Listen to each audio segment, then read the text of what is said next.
non podemos aguantar máis. As vacas aquí cómenos todo o que temos nas fincas, non podemos plantar nada, isto é insostenible. Este señor non ten forraje ningún para darlle a estes animales están mortos de fame. Nos temos aquela finca lá, temos cerrada, pero o alambre levanta para arriba, mete os becerros dentro, ali temos un pouco de maíz, que non sabemos como nos quedará. Que son bo demais, porque están aí todas as noites con unhas luces largas, iso non poden facer, xa eu comentei a policía, e lle monto unha denuncia no xulgado, iso é unha invasión de propiedade. Están no meu territorio, eles teñen as súas razóns que puidan cuidar o seu que eu sei, pero a mí non me poden vir aí e poñerse ali na pista a tocar máis narices, que sí, que escapou, son animales, é como que ten un perro, se vou un perro, pois mira, pero tampouco é todo o que din, Exagerados, non, se quedámonos cortos. E como é o estado das vacas? É lamentable. Pois aí lembramos que a Hora Galega estivo moi presente nesta problemática de Marrozos. Falábamos no seu momento co gandeiro, co dono desas vacas, e hoxe tamén o podemos ver. Achegámonos para ali e un equipo de Hora Galega puido intentar falar con ele, aínda que dixo que hoxe non lle apetecía atender os nosos micrófonos. Si denuncian os veciños, que a quen lles fai moito caso é, sobre todo, as veciñas de Marrozos e as de máis anos, porque din que este home, despois de 7 anos denunciando nel, de xerar todo tipo de situacións máis que complicadas, sobre todo cos coches polo seu gando solto, agora dedícase a insultar as mulleres máis maiores da parroquia.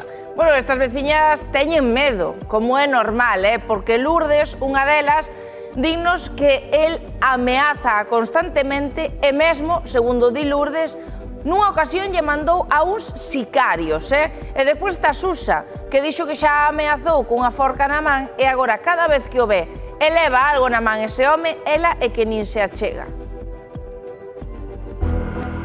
El insulta-vos, non? Sí. Que vos chama? Pendangas, hijas de... Tedes que ir a Conxo, xa nos mandou para Conxo tamén, Eu teño un estrés encima que, en fin... Nos chama de todo menos bonitas, tanto lle dá como tanto lle ten. Pa aquí vou e pa aquí vai.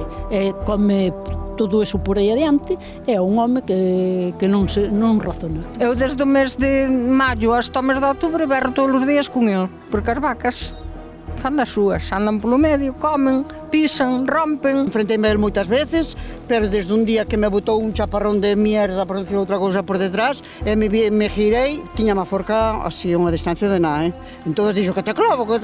E agora, cando ten alguna man, procuro non acercarme.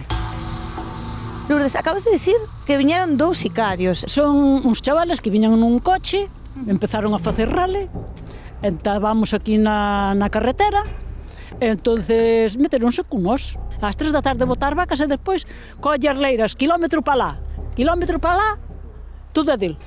As vacas son esas que vemos aí? Esas 2, pero tendes a 7 máis. Provocaron accidentes as vacas del?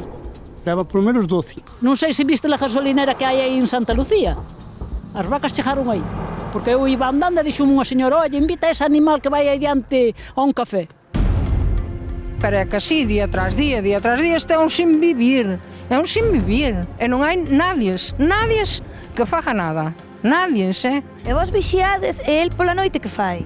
Pois que fai? Pois se cae por aí, sabes, diso do guante grande, guante largo. E vai por aí cando hai millo, colle un saquiño, como os pobres, e vai a roubar o millo ao medio da leira. As vacas non teñen culpa ninguna, a culpa ten a toda ele, porque é un moulón, un holgazán. Non estará ben da cabeza? Non o sei. Que está ben da cabeza? Tampouco. Pero que é tonto, sí. É moi tonto. Vemos agora como están saindo as vacas, están atravesando a carretera. Sí, todos os días así. A él non o ves, únicamente que haxa unha cousa moi grave. Ali está, non? Esa persona que está aí non é el? Penso que sí. De feito está mirando. Para facelo peripé, non ves que nos veo e agora ben facelo peripé de que tal. Cruzando a carretera ahora as vacas. Sí, mira aquel coche, Hai un coche parado agora mesmo. E a veces chegan os coches lá aquela casa que está lá atrás. Pensamos que nos iba a decir algo, pero deu a volta ao final, non nos dixo nada. Sí, porque el veo a mirar a ver que sospecha que ele é moi pillo, Perdone, Jesús, perdone, hola. Intentamos falar co dono das vacas, pero non quere facer declaracións para a televisión.